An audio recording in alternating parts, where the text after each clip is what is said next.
డబ్బుని ఆకర్షించడానికి చక్రాస్‌లో మనకి మూలాధార చక్రం, మణిపుర చక్రం మనకి బాగా హెల్ప్ చేస్తాయి. అలాగే స్వాదిష్టాన చక్రం కూడా మనీని ఆకర్షించడానికి బాగా హెల్ప్ చేస్తుంది. అంటే ఈ 3 చక్రాలు యాక్టివ్‌గా ఉండాలి. వీటితో పాటుగా విశుద్ధి చక్రం కూడా ఎవరికైతే యాక్టివ్‌గా ఉంటుందో వారు డబ్బుని ఈజీగా ఆకర్షించగలరు. విశుద్ధి చక్రము అంటే థ్రోట్ చక్ర అంటాం. ఇది ఈ భాగమందు ఉంటుంది. మన మాట ఎదుటి వారికి ఆకర్షణంగా ఉండాలి అంటే విశుద్ధి చక్ర యాక్టివ్గా ఉండాలి.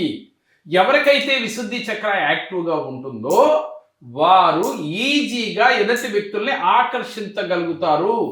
దానితో పాటుగా డబ్బును కూడా ఆకర్షించగలుగుతారు.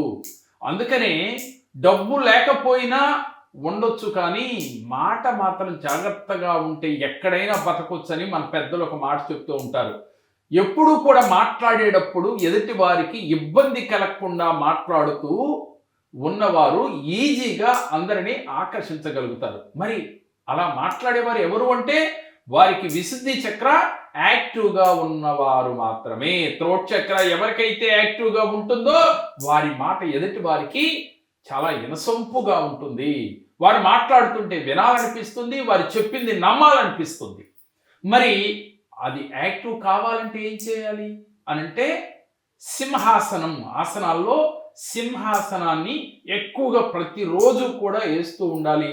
హమ్ అనే బీజాక్షరాన్ని ఎక్కువగా ఇక్కడ మనసు పెట్టి హమ్ అనే బీజాక్షరాన్ని మనసులో జపిస్తూ ఉండాలి.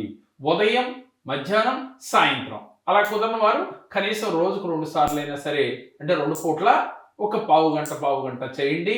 మీకు విశుద్ధి చక్రం యాక్టివ్ అవుతుంది.